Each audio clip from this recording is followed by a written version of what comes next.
Hi friend, कैसे हैं आप सभी लोग। आप सभी की तैयारी कैसी चल रही है। यूपी टेट का भी नोटिफिकेशन आने वाला है। 15 तारीख से आप लोगों के एग्ज़ाम के फॉर्म आ जाएंगी, वहाँ से अपने एग्ज़ाम भर लेना, फॉर्म भर लेना। बाकी पूरी डिटेल हम आपको यहाँ पे प्रोवाइड करवा देंगे कि किन को ये फॉर्म भर सकते हैं, कौन। अब की बार बहुत ज़्यादा स्टूडेंट इसमें शामिल होने वाले हैं, तो इसलिए अपनी पूरी तैयारी रखिएगा, क्योंकि उसके बाद फिर सुपर टेट भी होने वाला है, उसमें भी इतने ही स्टूडेंट जाएंगे। तो इस बार जो कंपटीशन होगा वो बहुत ज़्यादा टफ होगा। इसकी वजह से आप पहले से ही अपनी तैयारी कर लीजिएगा। वैकेंसी तो आने वाली है, तो उसके लिए आप अपनी पहले से तैयारी कीजिएगा तो ज़्यादा अच्छा होगा। इसीलिए हम लोगों ने अपनी जो करंट अफेयर है उसकी सीरीज भी स्टार्ट की हुई है। बीच में हम हिंदी का भी कुछ गैप लिया हुआ है, ताकि आप हिंदी का वो सारा चीज़ पढ़ लीजिएगा। तब तक जो हम लोगों ने पढ़ाई है उससे संबंधित बहुत सारे क्वेश्चन भी है, क्वेश्चन भी सॉल्व कीजिएगा। सीडीपी का भी स्टार्ट कर रखा है हमने अभी। इसमें से एक दो चैप्टर हम लोगों ने करवा दिए हैं, पूरा एक करवा दिया, उसके संबंधित क्वेश्चन भी हैं। अब ये जो नेक्स्ट वाला जो चैप्टर है, आनुवंशिक व वातावरण का प्रभाव, ये नेक्स्ट चैप्टर है। इससे संबंधित इसमें पूरी डिटेल भी है और साथ में कुछ क्वेश्चन भी है, ताकि आप लोगों को समझ भी आ जाएगा कि क्वेश्चन इस सीरीज से कैसे पूछे जाते हैं। क्योंकि जितने आप लोगों ने पुराने पेपर पढ़ेंगे, पुराने प्रीवियस जो पेपर होते हैं उनको पढ़ेंगे, उनकी एक एक चीज़ को देखेंगे कि यहाँ पे मिस्टेक हो रहा है, कितने हो रहे हैं, हमारा स्कोर कितना बन रहा है। अब उसको दोबारा से करेंगे तो आपको स्कोर में और भी ज़्यादा गेन होगा, क्योंकि जितने आप क्वेश्चन करेंगे तो आपकी गलतियां कम हो जाएंगी। आप छोटी छोटी गलतियों को समझने लगेंगे कि ये इस चीज़ का एक परफेक्ट आंसर है, ये पॉजिटिव है, नेगेटिव है, इस तरीके से।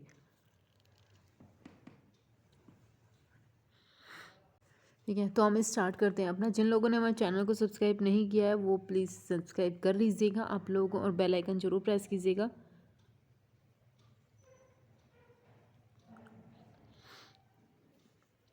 ठीक है, तो हमारा आज का चैप्टर है आनुवंशिक और वातावरण का प्रभाव। इससे जब आप पढ़ेंगे तो इससे समझ में आएगा कि क्वेश्चन कितने ज़्यादा पूछे जाते हैं इस चैप्टर से।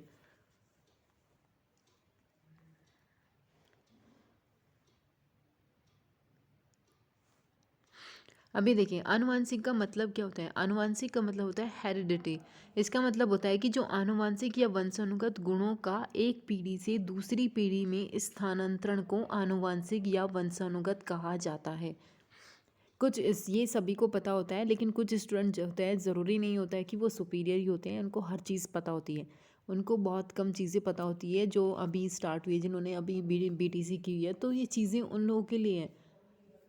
और जिन लोगों ने ये चीज़ें पढ़ रखी है, समझ में आती है, तो यहाँ से उनका एक रिवाइज हो जाएगा, पूरा का पूरा चैप्टर रिवीजन हो जाएगा।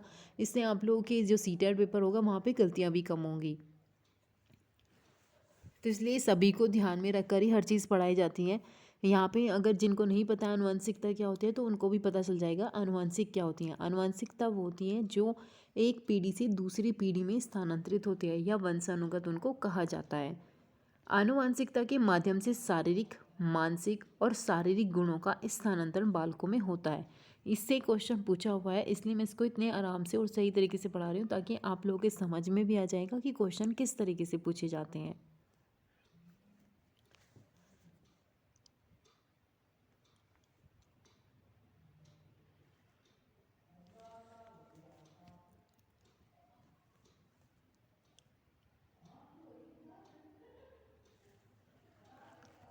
आनुवांशिकता का प्रभाव देखिए कि आनुवांशिकता का प्रभाव कैसे पड़ता है। ये अगर चैनल सब्सक्राइब नहीं किया है तो इसको सब्सक्राइब जरूर कर लीजिएगा और लाइक भी ज़रूर कीजिएगा। ठीक है, ये क्या होता है कि आनुवंशिकता का प्रभाव विभिन्न लक्षणों पर अलग अलग पड़ता है। शारीरिक लक्षणों पर प्रभाव, इसका मतलब ये होता है कि जिनके माँ बाप लंबे होते हैं उनके बच्चे भी अधिकतर लंबे होते हैं, पर ये ज़रूरी भी नहीं होता। तो इसका मतलब ये होता है कि उनका आनुवंशिक पे, इस लंबाई पे प्रभाव नहीं पड़ा। तो जिनके बच्चे छोटे होते हैं, बौने होते हैं, उनके ज़्यादातर बच्चे बौने होते हैं। और अगर उनके अपोजिट हो जाते हैं तो ये माना जाता है कि अगर उसके दादा दादी या फिर उसके परदादा लंबे होंगे तो इसका मतलब वो आनुवंशिक प्रभाव उनके दूसरी या तीसरी पीढ़ी का भी पड़ता है। ऐसा जरूरी नहीं कि उनके माँ बाप का ही प्रभाव पड़े, उसके बाबा दादी का भी प्रभाव पड़ सकता है। उसको भी आनुवंशिक प्रभाव ही कहते हैं, क्योंकि वहाँ पे एक पीढ़ी छोड़कर दूसरी या तीसरी पीढ़ी का प्रभाव दिखाई दिया नेक्स्ट, यानी कि तीसरी पीढ़ी पर। तो यहाँ भी जो चीज़ें होती हैं वो भी आनुवंशिक होती हैं। बुद्धि पर प्रभाव भी पड़ता है कि जिनके माँ बाप इतना इंटेलिजेंट होते हैं, ज़्यादा समझदार होते हैं, तो ज़्यादातर बच्चे ऐसे ही होते हैं। लेकिन ज़रूरी ये भी नहीं होता कि हाँ 100% बच्चे इंटेलिजेंट ही होंगे, ये भी ज़रूरी नहीं होता। उनके बच्चे भी थोड़े कम बुद्धिमान ही हो सकते हैं। लेकिन अगर ऐसा ही इफेक्ट पड़ता है तो वो पूर्ण रूप से यानी कि उनका आनुवंशिक पड़ता है। तो कभी कभी तो ऐसा होता है कि उस फैमिली का कोई इफेक्ट पड़ता ही नहीं, ना उनके बाबा का, ना परदादा का, उनके नाना नानी का भी इफेक्ट पड़ सकता है। तो इसलिए ये वो भी तो आनुवंशिक हुआ, यानी कि उसकी माता का उस पर इफेक्ट पड़ा, उसकी माता की जो माता है या पिता है उनका इफेक्ट उसके बच्चों पर पड़ा। तो यहाँ से दोनों का इफेक्ट पड़ सकता है, माता पिता के भी पड़ सकता है और पिता के भी पड़ सकता है। पिता के बाबा दादी का पड़ेगा, उधर से नाना नानी मामा मामी जो भी होंगे उनका इफेक्ट पड़ता है इस चीज़ पे।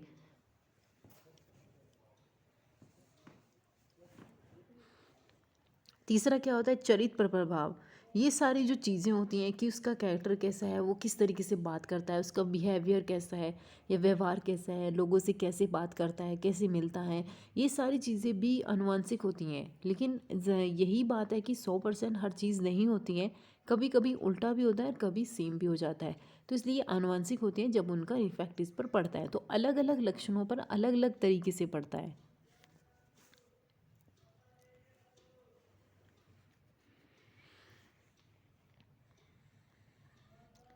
अब यहाँ देखिए, यहाँ से क्वेश्चन आप लोगों के सी टेट में पूछा गया है, इसलिए ये मोस्ट इम्पोर्टेंट है। यहाँ से इसमें पूछा है कि शारीरिक लक्षणों का प्रभाव क्या पड़ता है, यानी कि जो हमें दिखाई देता है वो सब चीज़ें क्या होते हैं, आनुवांशिक होते हैं। तो शारीरिक लक्षणों पर प्रभाव क्या होता है, बालकों के रंग रूप आकार,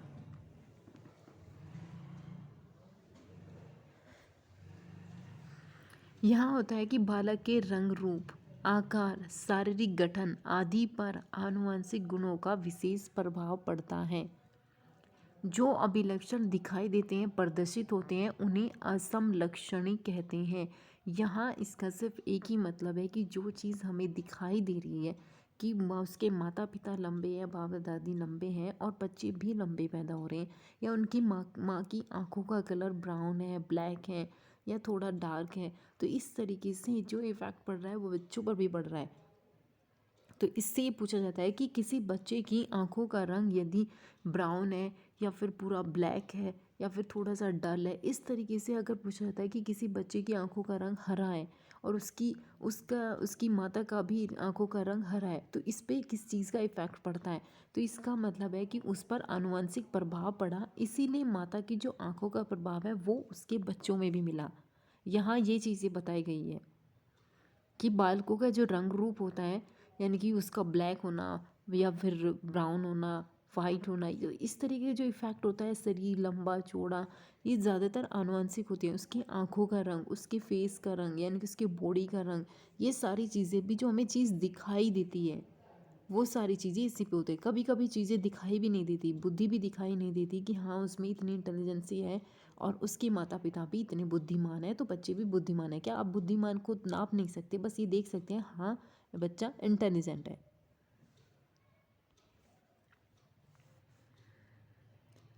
अब ये देखिए, यहाँ पे बात की गई है बुद्धि पर, यहाँ पे बात की गई है बुद्धि पर उसका इफेक्ट क्या पड़ेगा, आनुवंशिक और वातावरण का।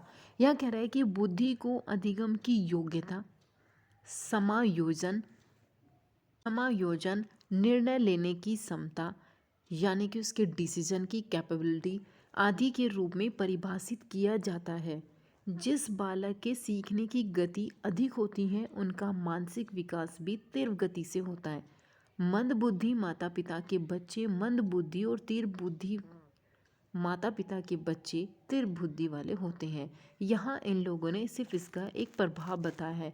क्या आपको लगता है कि जिसके माता पिता ज़्यादा इंटेलिजेंट होते हैं 100% क्या उसके बच्चे ऐसे होंगे? अगर उसके 4 बच्चे हैं तो चारों बच्चों की जो बुद्धिमत्ता है ना वो दो चारों बच्चों की अलग अलग मिलेगी। किसी की तेज़ मिलेगी, किसी की मंद भी हो सकती है, किसी में कम भी हो सकती है। किसी को ऐसा हो सकता है कि हम इसे 4 बार चीज़ें सिखाएं तो वो 4 बार सीखेगा। तो इस चीज़ का कोई इफेक्ट नहीं है, कोई नाप तोल नहीं है कि माता पिता 100% चीज़ों को जल्दी सीखते हैं तो बच्चे भी 100% ही सीखेंगे। क्या पता बच्चे और भी जल्दी सीख ले, तो ऐसा इफेक्ट उस चीज़ों पर पड़ता है। नेक्स्ट क्या है, वातावरण। नेक्स्ट है यहाँ पे वातावरण का अर्थ एवं परिभाषा आपसे इस तरीके का डायरेक्ट क्वेश्चन भी पूछ सकता है।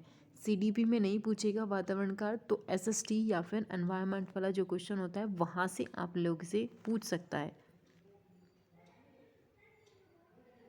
तो इसलिए आप लोगों को ये चीज़ें पता होनी चाहिए कि किस तरीके से क्वेश्चन पूछ सकता है यहाँ से। जैसे इसमें क्या है कि वातावरण का अर्थ है पर्यावरण। हमारे आसपास की प्रत्येक वस्तु मिलकर पर्यावरण का निर्माण करती है। एनास्टेशी के अनुसार क्या कहते हैं कि पर्यावरण वह हर चीज़ है जो व्यक्ति के जीवन के अलावा उसे प्रभावित करती है। यानी कि इसका मतलब यह है कि पर्यावरण वह चीज़ है जो व्यक्ति की हर चीज़ को प्रभावित करती है। मानव विकास में जितना योगदान आपकी आनुवंशिकता का होता है उतना ही आपके वातावरण का भी प्रभाव इस पर पड़ता है। तो इसका एक सिंपल सा सिर्फ यही अर्थ है कि वातावरण का प्रभाव उसके आनुवंशिकता में भी इतना ही योगदान देता है। एक व्यक्ति का अगर मानव का विकास की बात करें तो उस पर आनुवंशिकता का प्रभाव भी उतना ही पड़ेगा जितना उसके वातावरण का प्रभाव पड़ता है। तो इसलिए पर्यावरण व्यक्ति के हर पहलू को, उसके जीवन के हर पहलू को छूता है। उसके आसपास की जितनी चीज़ें होती हैं सबको पर्यावरण का निर्माण होता है सारी चीज़ों से मिलकर। तो आपसे एक क्वेश्चन में इस तरीके से प्रश्न भी पूछ सकता है, तो आप उस चीज़ को गलत मत कीजिएगा, उनको आराम से पढ़िएगा, तभी आप लोगों के समझ में आएगा। इससे आप लोगों की गलतियां भी कम होंगी। अभी देखिए कि वातावरण का प्रभाव क्या होता है, कैसे प्रभाव पड़ता है हमारा एनवायरनमेंट का मानव के विकास में। इसमें सबसे पहला क्या है, शारीरिक अंतर का प्रभाव। सबसे पहले आप लोगों ने देखा होगा कि अगर एक फैमिली में या एक क्लास में 10 स्टूडेंट होते हैं तो सभी का जो शारीरिक विकास होगा वो अलग अलग होगा। एक फैमिली में अगर आपके 10 मेंबर है तो उन 10 मेंबर का जो शारीरिक विकास होता है वो भी अलग होगा। कोई छोटा होगा, कोई पतला होगा, कोई मोटा होगा, कोई जल्दी मोटा हो जाता है, कोई जल्दी पतला हो जाता है, कोई ऐसा होता है जिसको कितना भी खिला लो वो पतला ही रहता है। कुछ ऐसे होते हैं कि वो थोड़ा सा खाते हैं तब भी वो बहुत जल्दी मोटे हो जाते हैं। तो इसलिए सभी का शारीरिक अंतर होता है वो सबका बहुत अलग होता है, सभी का अलग मिलेगा। दूसरा क्या होता है, प्रजाति श्रेष्ठता का प्रभाव। इसमें क्या होता है कि कोई प्रजाति होती है उसका श्रेष्ठता का प्रभाव पड़ता है वातावरण का, कि कोई प्रजाति है उसका ज़्यादा इफेक्ट पड़ता है। व्यक्तित्व का प्रभाव यानी कि उसकी पर्सनैलिटी पर एक एनवायरनमेंट का प्रभाव पड़ता है। अब आप सोचिए कि किसी की पर्सनैलिटी पर उसके एनवायरनमेंट का प्रभाव कैसे पड़ेगा। यदि आपके आसपास का एनवायरनमेंट, आपकी सोसाइटी का एनवायरनमेंट, स्कूल का एनवायरनमेंट, टीचर्स का एक साथ एनवायरनमेंट, जो भी आपके या आपके सगे संबंधियों का व्यवहार, उनका एनवायरनमेंट, उसके साथ जिनके साथ आप खेलते हैं उनका साथ, सभी का अगर एनवायरनमेंट देखे जाए और सभी का ज़्यादातर पॉजिटिव एनवायरनमेंट है जो आपको कुछ न कुछ चीज़ों को सिखाते रहते हैं, आपको क्या करते हैं कि कुछ न कुछ चीज़ों को सिखाते रहते हैं। तो इसलिए जो एनवायरनमेंट अगर आपके यहाँ पे पॉजिटिव एनवायरनमेंट है, अच्छा एनवायरनमेंट है, सभी के साथ अच्छे तरीके से बात की जाती है, असभ्यता नहीं दिखाई जाती, त्योहार भी सभी लोग मिलजुल कर मनाते हैं, तो इस तरीके का जो एनवायरनमेंट है तो वैसी ही पर्सनैलिटी आपकी बन जाती है। अगर आपके सोसाइटी में थोड़े लोग डरे रहते हैं या फिर कोई अजीब सा एनवायरनमेंट है तो उसका इफेक्ट भी आप पर पड़ेगा। तो यहाँ पे कह रहा है कि इसका एनवायरनमेंट का बहुत ज़्यादा असर पड़ता है इन चीज़ों पे, किसी भी बालक के विकास पर। नेक्स्ट है यहाँ पे मानसिक विकास पर। इन चीज़ों को आपने समझ के पता कर सकते हैं कि मानसिक इफेक्ट पे कैसे, यानी कि मानसिक विकास पर उसका प्रभाव कैसे पड़ सकता है। और इन सब को मिलाकर एक बनता है बालक का बहुमुखी विकास या उसका चहुमुखी विकास या फिर उसका संपूर्ण विकास कह लो या उसका सर्वांगीण विकास हो। उसके साथ एक लास्ट में होता है उसका होलिस्टिक डेवलपमेंट। होलिस्टिक का डेवलपमेंट होता है कि उसका शारीरिक विकास, मानसिक विकास, व्यक्तित्व विकास, प्रजातीय नैतिक विकास या उसका कोई भी विकास, आध्यात्मिक विकास, जितने विकास होते हैं सभी को मिला के ही व्यक्ति का विकास होता है। और इसीलिए सभी चीज़ों का उस पर इफ़ेक्ट पड़ता है, उसकी फैमिली का, उसके दोस्तों का, उसके परिवार का, उसके विद्यालय का भी इफ़ेक्ट पड़ता है, उनके त्योहारों का, गांव की, सोसाइटी के, समुदाय का, सभी का एक स्टूडेंट पे प्रभाव पड़ता है। वो जिनके साथ खेलता है उस चीज़ का भी पड़ता है। यहाँ बालक के विकास का सबसे बड़ा है कि उसका संपूर्ण चीज़ों से मिलकर उसका विकास होता है।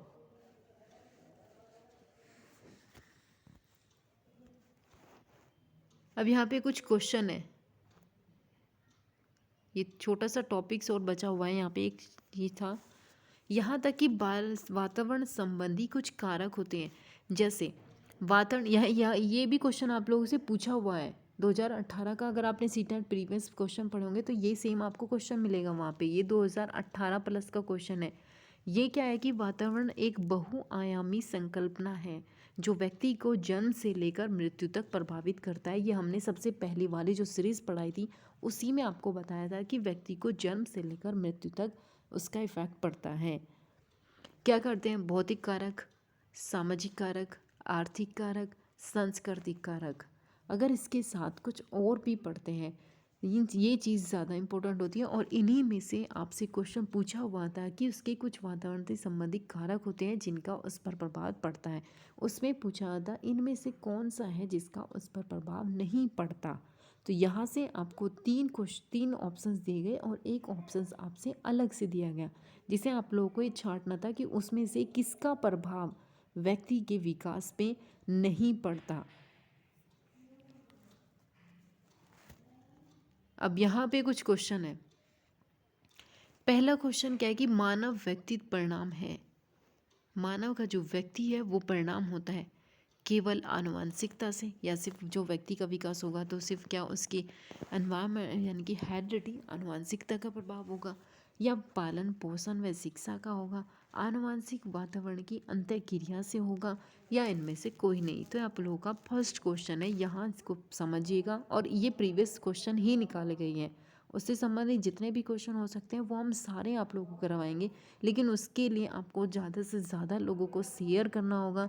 जो भी सीटेट यूबीटेट या टीचर संबंधित जो भी एग्ज़ाम देना चाहते हैं, सीडीपी आपको हर एग्ज़ाम में मिलेगी, लेकिन उसके लिए आप हमारे चैनल को शेयर ज़रूर कीजिएगा।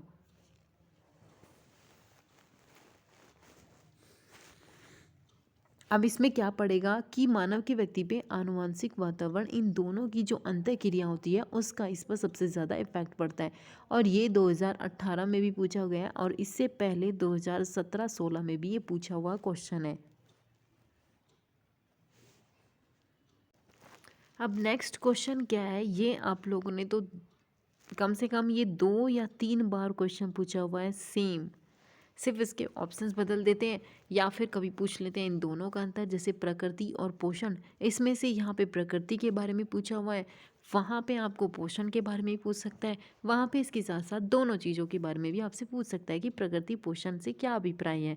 यहाँ पूछा हुआ है कि प्रकृति और पोषण जो विवाद है वो प्रकृति से क्या अभिप्राय करता है, कि प्रकृति किससे संबंधित है। ऑप्शंस है जैविकीय विशिष्टताएं या वंशानुक्रम सूचनाएं, एक व्यक्ति की मूल वृत्ति, भौतिक या सामाजिक, ये सामाजिक है,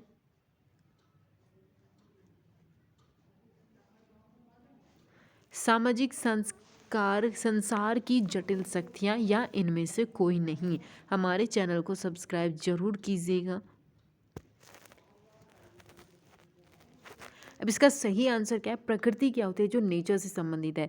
यानी कि यहाँ पे सबसे पहला ऑप्शन क्या है, जैविक विशिष्टताएं या वंशानुक्रम सूचनाएं। नेक्स्ट क्वेश्चन क्या है कि आनुवांशिक व वातावरण परस्पर हैं क्या, क्या ये एक दूसरे पर निर्भर है, क्या एक दूसरे के पूरक हैं, या एक दूसरे के सहयोगी हैं। तो ये जो आंसर होते हैं, एक दो क्वेश्चन तो आपको नॉर्मली पूछे जाते हैं ताकि आप जो क्वेश्चन पढ़ रहे हो उसको ध्यान से पढ़िएगा। और उसके साथ साथ एक दो क्वेश्चन नॉर्मली आते हैं जिसे आप लोग आसानी से कर भी सकते हैं। अब इसका सही आंसर क्या है, उपयुक्त सभी, यानी कि वो एक दूसरे पर निर्भर भी हैं, पूरक भी हैं और सहयोगी भी हैं। तो इसलिए इसका जो आंसर है वो क्या है, उपयुक्त सभी। अब ये देखिए, इस तरीके से आपको बहुत सारे क्वेश्चन मिलेंगे। इस बार भी जब आप सीटेट देंगे 31 तारीख का, वहाँ पे आप बैठ के अगर आपने हमारे क्वेश्चन पढ़े होंगे तो आपको समझ आ जाएगा कि हाँ इस तरीके से क्वेश्चन पूछे जाते हैं। क्वेश्चन क्या है कि बच्चे उसी वातावरण में सीख सकते हैं जहाँ, इस तरीके से आपसे क्वेश्चन पूछेगा कि बच्चे कैसे सीख सकते हैं, बच्चों को कैसे सिखाया जा सकता है, या फिर एक जो कम बुद्धिमानी बच्चा होता है, कम बहुत बुद्धिमानी या तीव्र बुद्धिमानी बच्चा होते हैं, उनको दोनों में अंतर करके हम उन दोनों को एक साथ कैसे आगे कर सकते हैं। ये एक टीचर का काम होता है। अब इसमें ऑप्शंस क्या है, उनके अनुभवों भावनाओं को उचित स्थान मिले। कभी कभी क्वेश्चन बड़े दिए जाते हैं लेकिन उनके एक ही पॉइंट से समझ आ जाता है कि क्वेश्चन क्या पूछ रहा है। उन्हें खेलने का मौका मिले, उन्हें मित्र बनाने का मौका मिले, या उनके साथ कड़ा अनुशासन करे। यहाँ आपको एक चीज़ समझ आ गई होगी कि हमें बच्चों के साथ कड़ा अनुशासन बिल्कुल भी नहीं करना है। उन्हें मित्र बनाने का मौका मिले, यदि बच्चे तभी सीखेंगे यदि हम उनको मित्र बनाने का मौका दें। ऐसा तो बिल्कुल भी नहीं है कि हमें सिर्फ उन्हें मित्र बनाने पर ही फोकस करें, ऐसा बिल्कुल नहीं है। उन्हें खेलने का मौका दिए। हाँ, कुछ बच्चों को ज़रूरी है कि खेलने में ज़्यादा रुचि होती है, पढ़ने में कम होती है, लेकिन उसका मतलब ये नहीं है कि उनके साथ साथ हम सभी बच्चों के साथ बात करें, क्योंकि यहाँ की बात की जा रही है कि बच्चे उसी वातावरण में सीख सकते हैं। यानी कि हमने एक क्लास के सभी बच्चों की बात कर दी। तो क्या सभी बच्चे को खेलना पसंद होता है? नहीं, ऐसा बिल्कुल नहीं होता है। लेकिन हाँ, अगर हम उनकी अनुभवों जो उन्होंने पीछे सीखा वो सारी चीज़ें, उनकी भावनाओं को उचित से स्थान दें। यदि कोई बच्चा कुछ पूछ रहा है तो हमें उसके डाउट को क्लियर करना है। जिस बच्चों की समझ में कुछ नहीं आए, हमें उसको एक बार नहीं, दो बार नहीं, 3 बार, जब तक उसकी समझ में नहीं आएगा तब तक हमें समझाना है। यदि उसकी समझ में नहीं आ रहा है तो इसका मतलब है कि एक टीचर का सिखाने का तरीके को चेंज करना पड़ेगा, तब उसकी समझ में आएगा। तो इसका सही आंसर आप लोगों का बनेगा 1, यानी कि उसके अनुभवों को उचित स्थान मिले।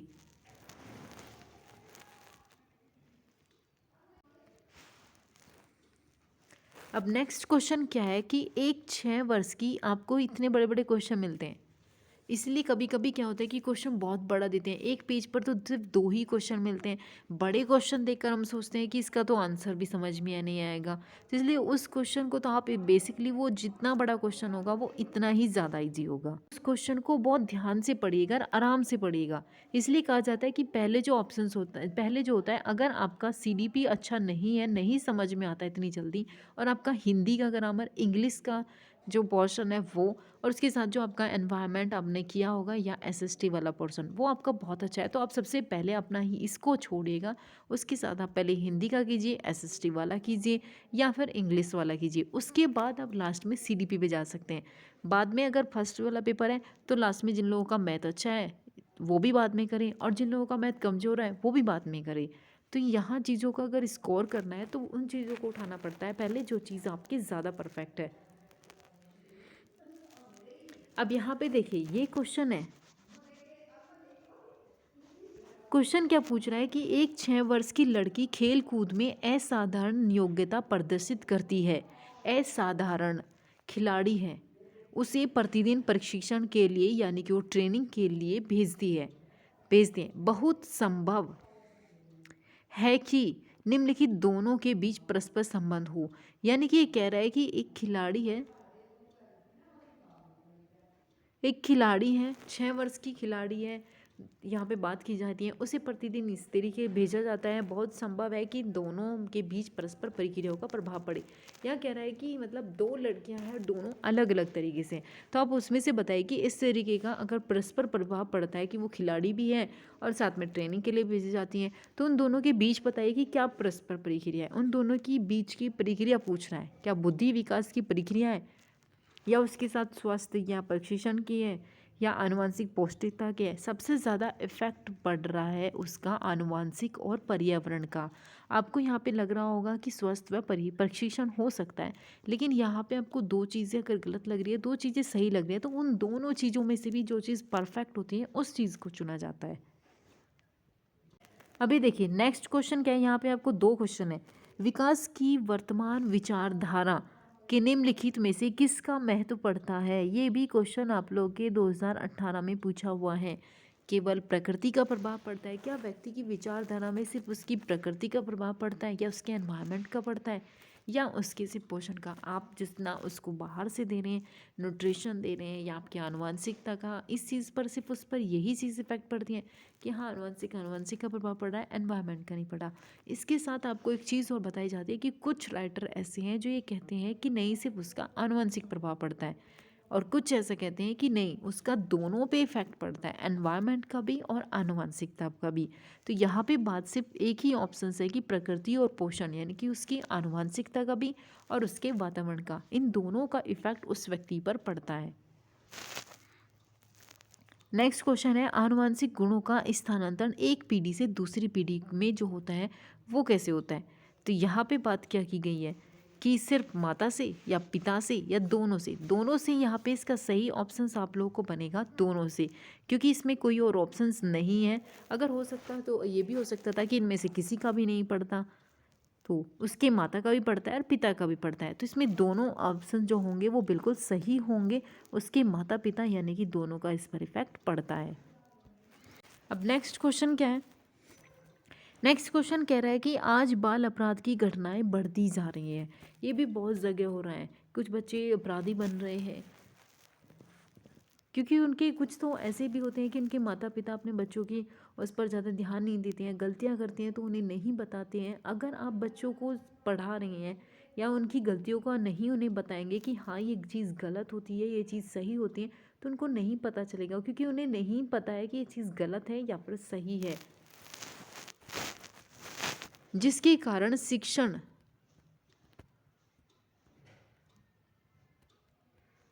यानी कि यहाँ पे कह रहा है कि जो घटनाएं बढ़ रही हैं उसका क्या इफेक्ट है, यानी कि इसका प्रमुख कारण क्या है यहाँ पे? क्या सिर्फ दूषित परिवेश है, यानी कि जहाँ पे वो रह रहा है, जिस सोसाइटी में रह रहा है, अगर वो अच्छी नहीं है, दूषित है, तो उसका इफेक्ट पड़ता है, बस यही एक कारण होता है? या उसका दूषित सामाजिक वातावरण, यानी कि जहाँ जिस समाज में वो रह रहा है उसका, या जिस घर में वो रह रहा है, ये सारी चीज़ें क्या दूषित है और उस चीज़ सिर्फ इन्हीं के कारण ही वो घटनाएं बढ़ रही हैं, या दूषित वंशानुक्रम के कारण? लेकिन यहाँ क्या है कि सभी का उस पर इफेक्ट पड़ता है। यदि उसके पेरेंट्स या उसकी बाप दादी या पूरा फैमिली ऐसी ही संबंधित है कि वो चीज़ें दूषित है या गलत है, तो उसका इफेक्ट उन पर पड़ेगा। उसका एनवायरनमेंट अच्छा नहीं है तब भी पड़ेगा। जहाँ वो जाता है, जिनके साथ खेलता है, जो उसकी सगे संबंधी है, यानी कि उसके दोस्त हैं, वे भी ऐसे हैं, तो इन सबको मिलाकर उस पर इफेक्ट पड़ रहा है। किसी एक चीज़ को आप दोष नहीं कर सकते कि हाँ इस चीज़ का इफेक्ट पड़ता है। अब नेक्स्ट क्वेश्चन क्या है? किसी बालक के शारीरिक लक्षण प्रभावित होते हैं किससे? यहाँ से आपसे एक दूसरा क्वेश्चन ये भी पूछ सकता है कि कोई बच्चा, कि वो लड़का है या लड़की है, इस पर सबसे ज़्यादा इफेक्ट किसका पड़ता है? या फिर कोई लड़का है और उसके यानी कि लिंग में किसका सबसे ज़्यादा इफेक्ट पड़ता है? इस तरीके से भी क्वेश्चन पूछा जाता है। तो वहाँ पे क्या होता है कि पिता का इफेक्ट पड़ता है। उसके साथ यहाँ से एक चीज़ और आपसे पूछ सकता है कि ये कैसे पता करें, यानी कि अगर कोई भी बच्चा है तो वो लड़का है लड़की का है, ये कैसे अनुमानित है कि वो लड़का है लड़की है? तो 100% अनुमानित होगा। यदि उसके कोई भी गुण आपको मिल रहे हैं तो उसमें किसका इफेक्ट ज़्यादा पड़ता है? पिता का पड़ेगा, माता का पड़ेगा, यानी कि 100% प्रभावित है, या आप बता सकते हैं, या 50% प्रभावित है कि लड़का हो सकता है लड़की हो सकता है, या 25% इफेक्ट होता है? हमेशा ऐसी चीज़ों में 50% ही इफेक्ट होता है कि वो लड़का भी हो सकता है और लड़की भी हो सकती है। वहाँ पे आप ये नहीं कर सकते कि वो 25% है, 25% हो गया। कैसे डिफाइन करेंगे कि वो 25-25 है? लेकिन हाफ में कर सकते हैं हम कि वो लड़का हो सकता है और लड़की भी हो सकती है। तो इस तरीके से आपसे क्वेश्चन पूछ सकते हैं कि उसके पिता के डीएनए से, इनसे सभी से इफेक्ट पड़ता है उस चीज़ होगा। अब नेक्स्ट क्वेश्चन क्या है कि प्रत्येक छात्र स्वयं से भिन्न होता है, इस तथ्य का प्रमुख कारण क्या है? क्या उसका भौतिक वातावरण होता है, या सामाजिक वातावरण होता है, वंशानुक्रम होता है, या सभी होता है? इस तरह के क्वेश्चन में हमें सब पता चल जाता है कि हाँ उसका वंशानुक्रम भी होता है, वातावरण भी होता है, भौतिक भी होता है, सांस्कृतिक भी होता है, सामाजिक होते हैं। तो जितने एनवायरनमेंट होते हैं उसका सभी का इफेक्ट पड़ता है एक बच्चे के विकास पे। अब ये आज का लास्ट क्वेश्चन है, और अगर चैनल सब्सक्राइब नहीं किया है तो सब्सक्राइब जरूर कर लीजिएगा, बेल आइकन भी प्रेस कीजिएगा, यहाँ से लाइक शेयर ज़रूर कीजिएगा। आप शेयर बहुत कम करते हैं, उसको शेयर ज़रूर कीजिएगा। लास्ट क्वेश्चन है, बालक के सम्यक विकास के लिए निम्नलिखित में से किसका या किन का संयोग सबसे ज़्यादा प्रभावित करता है? तो इसका आपको ऑप्शन पता होना चाहिए कि किसका प्रभावित पड़ता है। तो इसमें क्या होता है, उनके परिवार का, विद्यालय का, उनके वंशानुगत वातावरण का, परिवार का, समाज का, या फिर उनके समाज व राष्ट्र का। अब यहाँ से इतनी बार आप लोग को एक चीज़ बताई गई है तो इसका इफेक्ट आप लोगों ने देख लिया होगा। इसका आंसर होगा उनके वंशानुगत और वातावरण का। आई होप कि आपको ये डिटेल समझ में आई होगी, इसके साथ जितने क्वेश्चन है वो भी समझ में आ गए होंगे। इसके साथ इसी तरीके से हम चीज़ें पढ़ाएंगे बाद में, जितनी भी अगर आप लोगों का यूपी टेट हो जाएगा, क्योंकि यूपी टेट में बहुत कम टाइम है, लेकिन सी टेट के लिए आपको 6 मंथ आराम से मिलेंगे। वहाँ आपको एक एक चीज़ को बहुत सही तरीके से आपको अलग अलग तरीके से पढ़ाई जाएगी, ताकि आपको समझ में आ जाएगा। उसके बाद आपको सीडीपी किसी से भी कहीं भी पढ़ने की ज़रूरत नहीं पड़ेगी। लेकिन अभी आपका यूपी टेट फोकस है, तो इसलिए उसके बेस के लिए आपको इसी तरीके से पढ़ाई गई है।